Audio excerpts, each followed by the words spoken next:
तुही रे माझा मितवा या मालिकेच्या पुढील काही येणाऱ्या भागांमध्ये आपल्याला आता जबरदस्त असा ट्विस्ट पाहायला मिळणार आहे। आता नेमकं काय घडणार, कसं घडणार हे सगळंच जाणून घेऊया आपल्या आजच्या या व्हिडिओमध्ये। चला तर मग मित्रांनो, अजिबात वेळ वाया न घालवता सुरुवात करूया आपल्या आजच्या या व्हिडिओला। तर आपण इथे पाहतो की आता ईश्वरी आणि अर्णव या दोघांचंही खूप सुंदर अशा पद्धतीने त्यांचं प्रेम कसं फुललं, त्यांचं नातं कसं खुललं हे सगळं आता नम्रता आणि आकाशने दाखवलेलं असतं। आता नम्रता आणि आकाशचं हे दाखवून झाल्याच्या नंतर इथे ईश्वरी आणि अर्णव हे दोघंजण हसत असतात। तर बाकीचे सगळे त्यांना आता तुम्ही आम्हाला छोटा AR किंवा मिस इंदौर द्या असं सांगतात। ईश्वरी आणि अर्णव इकडनं तिकडनं थोडा वेळ विषय मारून नेतात आणि मग आता लगेचच अर्णवचे मित्र पुढे येतात आणि म्हणतात, काय रे लग्न केलंस, कमीत कमी बोलवायचं तरी होतंस। जाऊ दे, तू मित्र म्हणून चुकला असशील, तू आम्हाला इन्व्हाइट केलं नसशील तरी आम्ही मात्र आमच्या वहिनींसाठी आणि तुझ्यासाठी सुद्धा गिफ्ट आणलंय बरं। त्याबरोबर आता लगेचच मित्र गिफ्ट द्यायला सुरुवात करतात। आता एक एक जण हा मोठा बॉक्स देत असतो। अर्णवला वाटत असतं की अरे एवढं काय गिफ्ट आहे। अर्णव विचारतो सुद्धा, काय रे हे एवढं हलका बॉक्स आहे आणि एवढा मोठा काय आहे ह्याच्यात। त्यावर त्याचा मित्र म्हणतो, उघडून बघशील तेव्हा तुला इतकं आवडेल की तू लगेच मला कॉल करशील। अर्णव म्हणतो, बरं बघतो ना नंतर काय आहे ते। त्याबरोबर त्याचा दुसरा मित्र येतो आणि दुसरा मित्र एकदम छोटासा बॉक्स देतो। अर्णव म्हणतो, अरे ह्याच्यात काय आहे। त्यावर तो मित्र सांगतो की खूप महत्त्वाची आणि गरजेची वस्तू आहे, खूप गरजेची हा। त्याबरोबर आता अर्णव म्हणतो, इतकं। त्यावर तो सांगतो, हो तर। आता तिसरा मित्र येतो आणि तो एक नॉर्मल साईजचा बॉक्स देतो। आता अर्णव म्हणतो, याच्यात काय आहे। त्यावर त्याचा मित्र म्हणतो की खूप गरजेची वस्तू आहे ही पण। त्यावर अर्णवला वाटतं की या बाटलीत परफ्यूम असेल आणि मग आता तो त्यांचे सगळ्यांचे गिफ्ट वगैरे एक्सेप्ट करतो, घेतो। त्यानंतर आता त्याचे मित्र म्हणतात की बरं, खूप छान वाटलं तुला भेटून, कितीतरी वर्षानंतर आपण असे पुन्हा एकत्र भेटलो। खरं म्हणायचं झालं तर तुझं लग्न झालं म्हणून आम्ही या पार्टीला आलो। आम्हाला सगळ्यांनाच तुझ्या बायकोला समोरासमोर भेटायचं होतं। काय मग वहिनी, कसा आहे आमचा अर्णव। त्याबरोबर आता ईश्वरी ही अर्णवकडे बघते तर आता लगेचच त्याचे मित्र म्हणतात, अहो आहे की नाही डॅशिंग हँडसम, अहो तुम्ही खरं तर जादूच केली आहे आमच्या ARवर। तर आता इथे नम्रता आणि आकाश एकमेकाबरोबर बोलत थांबलेले असतात। आता आकाश हा खूप खुश असतो कारण नम्रताने त्याच्या बायकोचा गेटअप केलेला असतो।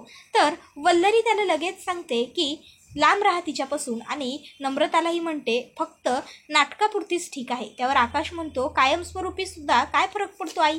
तर आता मात्र वल्लरी गप्प बसते। तर इकडे अर्णव हा ईश्वरीला म्हणत असतो, मिस इंदौर तू माझ्या मित्रांवर फार लक्ष देऊ नकोस, ते खरोखर खूप आगाऊ आहेत, उगाचच तुला मुद्दाम इम्बॅरसिंग फील करवण्यासाठी ते प्रयत्न करतायत, उगाच काहीतरी फालतू बोलतील तर तू नजरअंदाज कर, लक्ष देऊ नकोस। इशू म्हणते, म्हणजे असं काय बोलतील ते।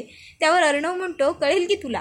आणि मग आता अर्णवचे मित्र म्हणतात, अरे AR तिकडे काय करतो, ये इथे चल, ये जरा आमच्याबरोबर सुद्धा वेळ घालव की फक्त बायको बायको बायको। अर्णव म्हणतो, मी आलो मिस इंदौर। त्यावर लगेच आता ते म्हणतात, अरे ये म्हटल्याबरोबर लगेच कुठे येतोस, वहिनींना पण घेऊन ये, छान सगळे एकत्र करूया की सगळं, या वहिनी तुम्ही पण या। मग अर्णव ईश्वरीचा हात पकडतो आणि तिला पुढे घेऊन जातो। मग आता त्याचे मित्र म्हणत असतात, अरे तुम्हाला काय इथं पुतळे बनायला उभं केलं होय, अरे तुमच्याबरोबर छान फोटो, छान पिक क्लिक करायचे आहेत। मग लगेचच आता अर्णवचे सगळे मित्र अर्णवच्या आणि ईश्वरीच्या बाजूने उभे राहतात आणि छान फोटो काढतात।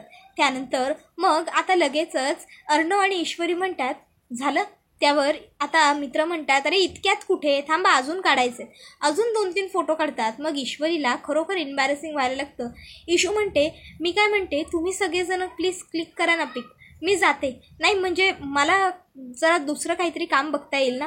त्याबरोबर आता अर्णवचे मित्र म्हणतात, वहिनी अहो असं काय करताय, एकतर आम्ही एवढे दिवसांनंतर पहिल्यांदा तुम्हाला भेटतोय आणि तुम्ही हे असं करताय, नाही या नाही, तुम्ही कुठेही जाऊ नका। आणि तसंही आता आमच्याबरोबर तुम्हाला फोटो काढायला नाहीच लावायचे, आता तुमच्या लाडक्या नवऱ्याबरोबर काढा की फोटो। चल उभा राहा यार वहिनींच्या बाजूला। अर्णव आणि ईश्वरी जरा लांब उभे राहतात।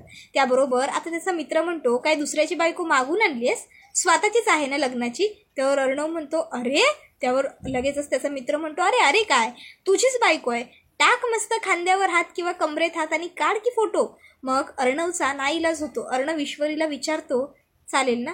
त्यावर इशू म्हणते, आणि मग अर्णव ईश्वरीच्या कमरेत हात घालतो आणि सुंदर असा त्या दोघांचा फोटो त्याचे मित्र क्लिक करतात आणि म्हणतात, चला आता तुमच्या पुढच्या येणाऱ्या फंक्शनला म्हणजेच मॅरिड ॲनिव्हर्सरीला येताना आम्ही हा फोटो छान फ्रेम करून आणू काय. त्याबरोबर अर्णव म्हणतो, नक्की नक्की घेऊन या. तर इशू अर्णवला अलगच विचारते, आपली मॅरिड ॲनिव्हर्सरी होईल?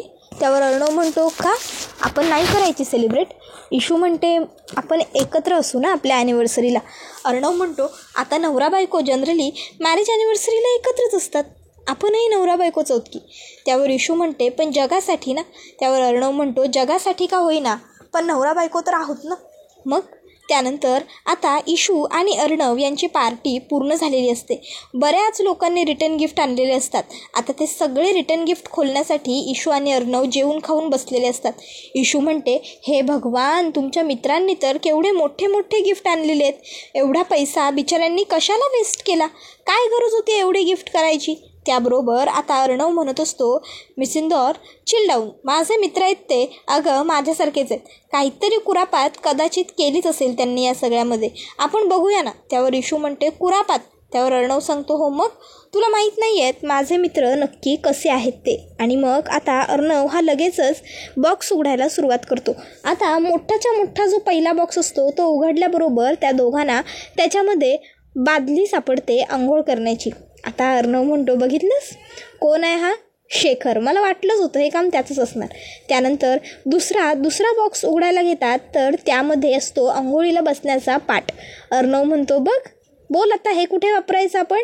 त्याच्यानंतर मग आता तिसरा बॉक्स उघडताना इकडे इशू म्हणते, बापरे, आता याच्यात काय निघतंय काय माहीत. तर तिसऱ्या बॉक्समध्ये निघतं ते म्हणजे दुधाची बाटली. आता दुधाची बाटली बघून इशू आणि अर्णव दोघंही एकमेकाकडे बघतात आणि लाजून खाली बघतात. मग अर्णव आता चौथा बॉक्स उघडतो जो एकदम छोटासा असतो. त्या चौथ्या बॉक्समध्ये असतं निप्पल. आता निप्पल बघून तर इशू आणि अर्णव एकमेकाकडे बघून पुन्हा खाली बघतात. आता अर्णव पाचवा बॉक्स उघडतो तर पाचव्या बॉक्समध्ये त्यांना एक छान छोट्याशा बाळाची फ्रेम गिफ्ट केलेली असते आणि त्याच्या खाली लिहिलेलं असतं, लवकरच आम्हाला बारशाला बोलवा काय. त्याबरोबर आता अर्णव म्हणतो, हे सगळे असे मित्र आहेत माझे. तर आता इथे अर्णव हा ते बघतो आणि मग तो आता पुन्हा सहावा बॉक्स उघडतो तर सहाव्या बॉक्समध्ये त्याला बाळासाठी जी काही खेळणी वगैरे असतात लहान ते सगळं सापडतं. अर्णव म्हणतो, बापरे, काय केलं हे या लोकांनी. मग आता सातवा बॉक्स उघडतो तर सातव्या बॉक्समध्ये त्याला एक छान असं घड्याळ गिफ्ट सापडतं. अर्णव आता ते गिफ्ट बघतो कुणी दिलं आहे तर ते गिफ्ट लावण्याने दिलेलं असतं. अर्णव तो बॉक्स तसाच बंद करून ठेवून देतो. तर आता इथे पुढे तो आणखीन एक बॉक्स उघडतो तर त्यामध्ये त्याला सुंदर असं एक शर्ट आणि ब्लेझर दिसतो. अर्णव म्हणतो, वाव, हे गिफ्टसुद्धा खूप छान आहे. हे गिफ्ट कोणी दिलं बरं? आणि अर्णव आता बघतो तर ते गिफ्ट त्याला त्याच्या एका ऑफिसच्या स्टाफने दिलेलं असतं. अर्णव म्हणतो, वा वा, खूप सुंदर गिफ्ट दिलं आहे, छान आहे, कलरसुद्धा मला आवडला आहे. आता अर्णव हा बॉक्सेस उघडण्यामध्ये व्यस्त झालेला असतो. त्याचं लक्ष हे कामामध्येच असतं. आता अर्णव हा त्याच्यानंतरचा एक बॉक्स उघडतो तर ते आता पुढे त्याला वल्लरी मामीने गिफ्ट ठेवलेलं असतं आणि वल्लरी मामीने आता अर्णवसाठी छान इम्पॉर्टंट परफ्यूम ठेवलेलं असतं आणि ईश्वरीसाठी मात्र साधी फुलं असतात. आता अर्णवला मात्र ही गोष्ट आवडत नाही, त्यामुळे अर्णव हा काहीच बोलत नाही आणि ते गिफ्टसुद्धा एका बाजूला साईडला ठेवून देतो. मग अर्णव पुढे गिफ्ट उघडतो तर त्यामध्ये काही घड्याळ एका बाजूला ठेवलेलं असतं आणि एका बाजूला बांगड्या ठेवलेल्या असतात. आता ईश्वरी आणि अर्णव या दोघांसाठी ते गिफ्ट असतं. त्यानंतर त्यांना एक क्यूट असं कपल डॉलसुद्धा गिफ्ट म्हणून मिळालेलं असतं. आता अर्णव ते कपल डॉल बघतो आणि म्हणतो, वाव, खरोखर किती प्रेटी गिफ्ट आहे, कोणी दिलं आहे बरं? मग आता अर्णव ते बघतो आणि म्हणत असतो, हे ना आपण आपल्या उशाजवळ ठेवूया मिसिंदर, छान आहे ना, शो वाटेल. पण आता ईश्वरीचं लक्ष मात्र या सर्वामध्ये नसतं. ईश्वरी ते निप्पल, दुधाची बाटली, लहान बाळाची छोटीशी फोटो फ्रेम ते सगळं बघून त्या सगळ्या विचारात गुंतून गेलेली असते. तिला आता स्वप्न दिसायला सुरुवात झालेली असते. ती आणि अर्णव दोघंजणं पलंगावरती एकत्र आहेत.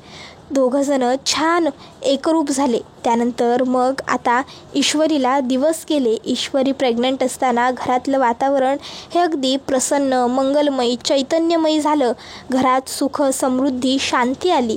आणि त्यानंतर मग आता ईश्वरीचे बाळंतपणाचे दिवस म्हणजे आता अर्णव तिची काळजी घेतोय.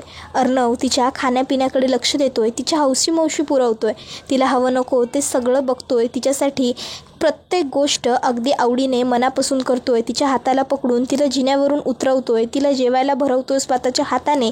ऑफिसवरून तिच्यासाठी लवकर येतोय. येताना तिच्यासाठी चिंच, बोरं, आंबे, कैऱ्या घेऊन येतोय. घेऊन आल्याच्या नंतर स्वतःच्या हाताने भरवतोय. स्वतः तिला एक्सरसाइज करवतोय. एक्सरसाइज करून झाल्याच्या नंतर ती प्रॉपर डाएट घेते की नाही हे तपासतोय. अगदी मनापासून अर्णव ईश्वरीची काळजी घेत असतो. हे ईश्वरीला आता दिसत असतं. ईश्वरी अर्णवला बोलते, अहो सर, कशाला तुम्ही एवढी माझी काळजी करताय? मी आहे ना खंबीर, मी करेन. त्यावर अर्णव सांगत असतो की ईश्वरी, तुझी काळजी सध्या ह्या दिवसांमध्ये घेणं माझं कर्तव्य आहे. आता तर माझ्यावर डबल रिस्पॉन्सिबिलिटी आहे. एक म्हणजे बाबाची आणि एक म्हणजे नवऱ्याची. आणि मी माझ्या दोन्ही जबाबदारीत कुठेही कमी पडू शकत नाही काय. त्याबरोबर इशू म्हणत असते, खरंच तुम्ही ग्रेट आहात. आणि मग आता इशू ही अर्णवला म्हणत असते की असंच आपण आयुष्यभर एकत्र राहायचं ना. त्यावर अर्णवसुद्धा तिला सांगत असतो की आता तू, मी आणि आपलं बाळ, आपण तिघंजणांनी आयुष्यभर असंच एकत्र राहायचं.